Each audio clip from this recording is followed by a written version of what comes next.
This is the brand new Acura Integra Type S. This is very new to Canada. There's not many out there. This is the big brother of the Civic Type R. It's designed to be a little softer, more right for the road.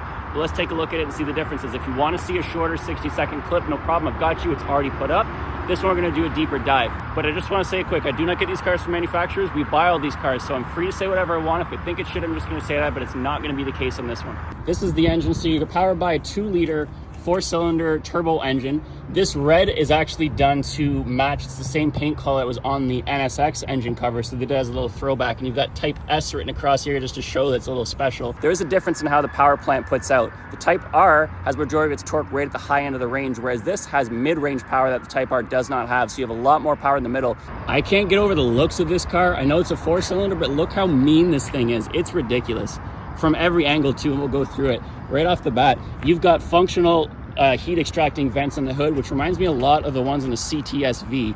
You got the front grille, which you can't miss. It's got this warped design that pulls out like that. I think it looks unreal, and it looks really menacing when it's coming down on the road.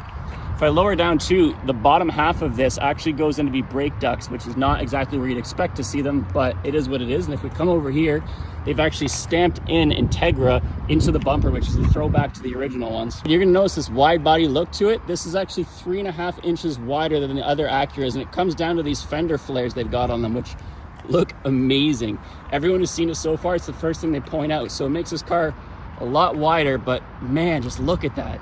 I did notice something interesting though. These parts of the fenders are molded into it directly, so it's all one piece. And if I come to the back, it's like that here too. But I did notice this is not. This is put on afterwards. There's a crease there that's not on the rest of it, which I found kind of interesting. To add to it, they do have the added side skirts as well. This is only on the Type S. Come to the back here, once again, you're gonna find the Integra stamped right into it. It's been molded in, I believe. You've got huge diffusers on the side, like almost GT3 spec looking. It's massive. You've got triple exhausts coming out the rear. Now they've done something different with these because they've removed one of the resonators that is in the Civic Type R. And in this, the throttle will remain open all the time, whereas the Type R, the throttle opens based on the throttle position. So in this, it's open all the time, so it gives you these low-end burbles. It's a really nice sound.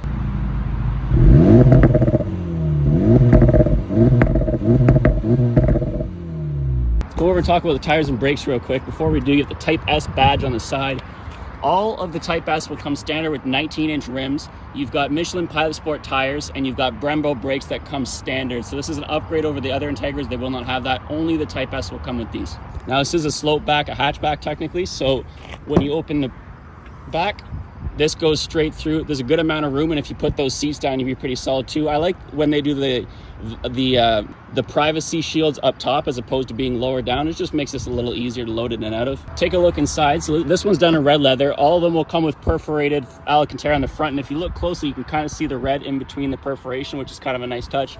But the rear, however, does not have Alcantara, and if you look closely, there's no middle seat, so this is only a 4-seater car. While we're talking about the back seats, the legroom is solid on this, but because of the sloped roof, this is not good. This is very, I need at least 3 or 4 more inches. Hopping inside, take a look and listen closely to the greeting.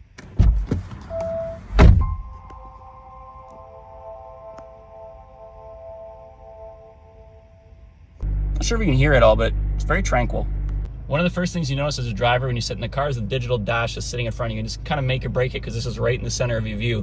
I think they did a decent job, but with one critical mistake. Let me show you. So this is a nice looking dash as it is. You can put it in comfort mode, everything goes blue. You can put it in regular mode, or I guess sport mode, and it goes white. Or you can put it into Sport Plus, and at this point you get the red going around the tachometer and the yellow needles, which is a really cool throwback to the old Integras. I believe it was the Japanese ones only, but they used to have these yellow needles. Now my problem with all this, if you look, they haven't brought the screen out all the way. There's this plastic gap around it. It might not look terrible on camera. In person though, it definitely stands out. Now, I do give them credit for this kind of Kindle look. That's better than whatever else they could do, I suppose. But I think they should have just taken this and stretched it out. I think it's a huge miss. And especially when you got vehicles like the Supra that has the full digital dash, I think they could have just expanded that a little more.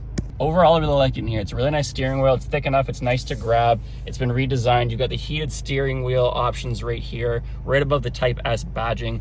If you go to the middle, you've got these really cool climate control vents. I believe these are from the Civics, if I'm not mistaken, but they're just cool. This moto console is good. You've got the options here for selecting different drive modes or going into individual if you like. Electronic parking it is what it is. I know we all prefer having the pull, but it's not going to be there. Manual, I think this is a nice shift. I think this is really interesting because if you get the regular Integras that are not the Type S, this would be for park, reverse, neutral, etc., and that would go down here. So I think they've done a really good job at repurposing this to include the manual. It also comes with wireless charging and wireless CarPlay, which is amazing because now you don't have to have cables running around your car. I hate having cables running somewhere in my car to USB to my phone. It's ugly. It's worth mentioning, if you didn't know, these aren't made in Japan like the Civics are. These are actually made in Ohio with all the other Acuras. And just before we head out for a quick drive, it does have heads-up display as well. First, let's talk about the front-wheel drive and the fact that this is a 4-cylinder. So you'll put the plate on the car. Most vehicles coming out, especially sports cars, are going to be rear-wheel drive, all-wheel drive. Front-wheel drive is not as common, so I wanted to see if it could hold up or if I thought it was lacking. I will say that there is some degree of torque steer to it. Yeah, it's got a bit. It's not terrible. It's not going to screw with you, but you do notice it's there. And we can talk about the 4-cylinder, which the first thing I thought when I saw this is, man, I wish that thing had a 6-cylinder in it. But honestly, this is a pretty good engine. If I drop this into gear right now, we're in first, we'll just give it a quick pull. It's not bad. There's a bit of turbo lag to it, but overall, it's really smooth to drive. The clutch is not bad. I wouldn't say it's the best, but there's no complaints about it. It also has a rev matching, which you can hear going off right off the bat. I can see the appeal to these over the Type R. There's definitely more space in here. It's more luxurious. It gives you more of a nice road car feel. The Type R is very much a good driver's car, and it's very much meant for the track, but you're kind of lacking inside a bit, especially in the luxuries. This kind of fills that gap, which I think is nice. I think this is a good car as a daily driver. You got front wheel drive, so you're not going to have any terrible problems in the winter. Yeah, I thought the 4-cylinder was going to bug me.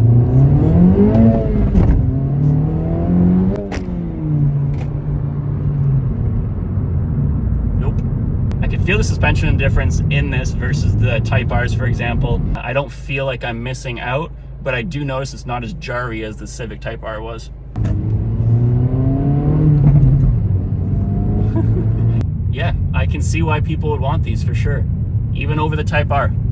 The exhaust is pretty good. It's got some good burbles to it already. I would definitely upgrade that a little bit just to get a bit more sound.